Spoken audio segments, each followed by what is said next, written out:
amirun, amironi, umara'u. Ya. Amir itu berarti mufrad. Amir itu adalah pemegang amanah. Ya. Kalau pemerintahan disebut imaroh. Makanya ada imarotiyah. Ya, itu artinya pemerintahan. Orang yang memegang pemerintahan disebut amir. Pemegang urusan, Kang Sukron. Ya, itu amir. Amir masjid berarti yang memegang urusan masjid. Kalau tanya-tanya ya sama amirnya kan gitu. Amirul hukumah berarti pemegang pemerintahan hukum. Di sini amirul mukminin berarti pemegang amanahnya, urusannya orang-orang mukmin. Amirul mukminin yang kita kenal ada berapa? Ada 4. Ya, siapa yang pertama? Sayyidina Abu Bakar, Umar, Utsman, Ali. Ya, itu yang kita yakini.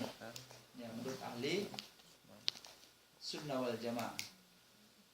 Dari Amirul Mukminin Abi Hafsin, bapaknya Ummul Mukminin Hafsah. Ya, jadi Umar ini adalah bapak daripada istrinya baginda Rasul. Siapa? Hafsah. Umar bin Khattab radhiyallahu ta'ala qala, telah berkata, sami'tu Rasulullah sallallahu alaihi wasallam, aku benar-benar telah mendengar baginda Rasulullah sallallahu yaqulu, adalah telah bersabda, ya, innamal a'malu, sesungguhnya, ma adalah sesuatu, al a'malu dari amalan-amalan, bin niyati tergantung daripada nih. Nah, hadis yang pertama tentang niat, ikhwatal iman. Ini sangat penting sekali karena niat ini menurut Imam Syafi'i adalah sepertiga daripada ilmu agama. Masya Allah ya, sepertiganya daripada ilmu agama. Nanti ada cabang Quran, cabang fikih, cabang hadis, ya. Maka sepertiganya ini ada perihal perkara niat. Jadi sepertiga dari agama ini amalannya adalah tergantung daripada niatnya. Inda Imamush Syafi'i. Bahkan kata Imam Syafi'i adalah satu keharusan atas diri orang yang hendak menulis itu dituliskan akan hadis ini. Ya, jadi man sannafal kitab faqad tasannafa wa ta'ammala ala hadzal hadis.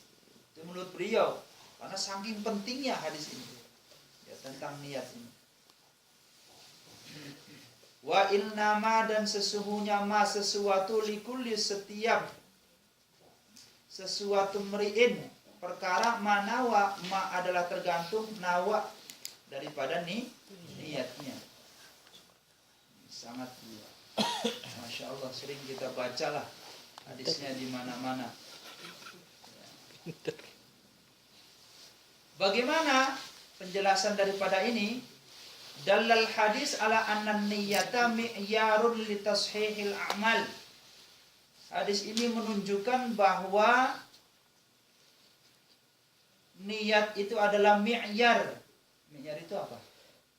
Patokan lah ya. Standarisasi, standar dari sebuah benar tidaknya amalan. Ya. Maka dhahirul amal tasawwarat min sitratil amal. Bahwa perilaku seseorang yang kita lihat, maka sungguh gambaran daripada satu hal yang tersimpan pada diri. Makanya gampang saja kekuatan iman ketika melihat hati seseorang, kata orang Arab kan gitu.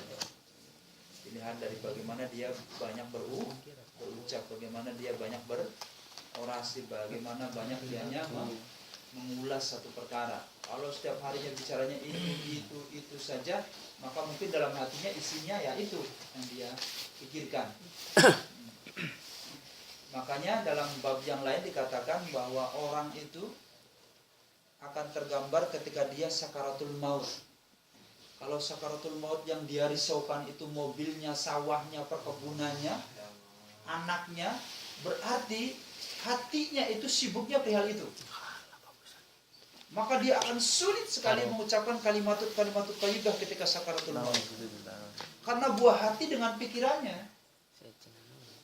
Makanya sering saya katakan tadi saya katakan, coba luangkan hati pikiran kita itu untuk Allah Subhanahu wa taala, untuk memudahkan ketika kita sakaratul.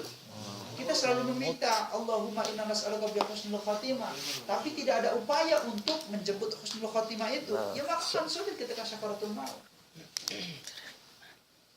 Ya, teman-teman sekalian berangkat.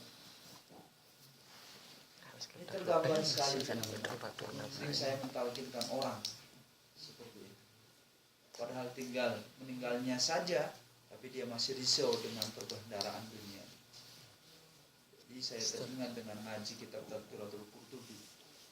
Masya Allah, benar adanya ya. Bahwa isi hati dan pikiran itu tercermin ketika kita dalam posisi seperti itu. Nah, hadis yang tadi potongannya itu belum dilanjutkan.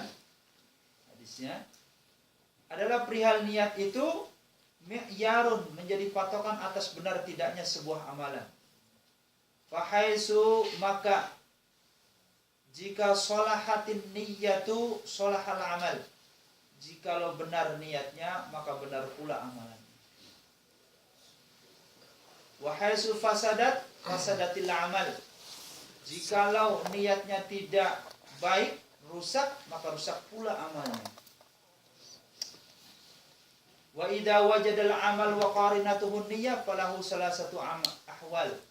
Jikalau ya telah didapat sebuah amalan dan disertai dengan sebuah niat, maka akan dilihat 3 hal atas diri amalan itu.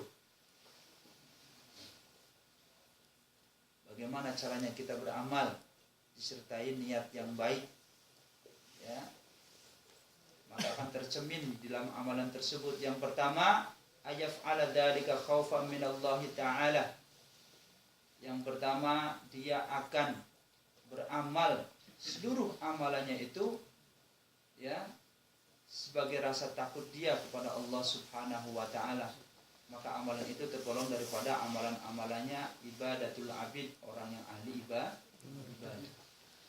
Orang ahli ibadah, amalannya itu selalu disertai rasa takut kepada Allah Subhanahu wa taala.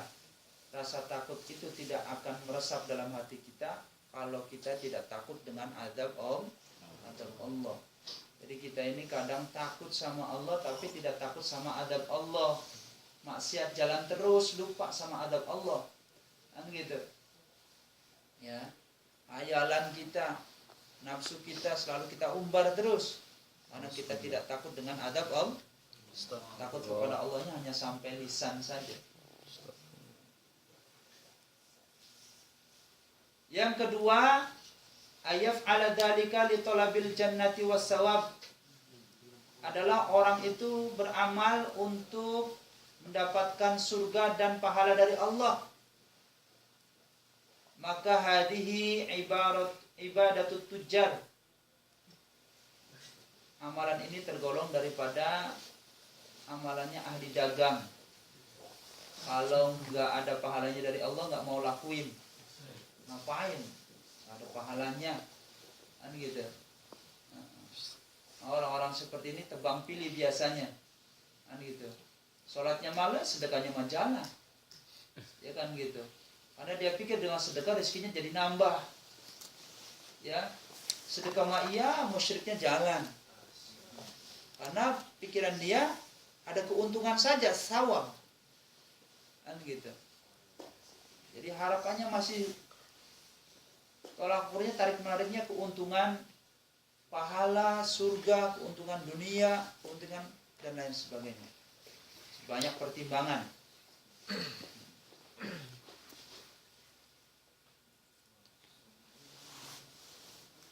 Yang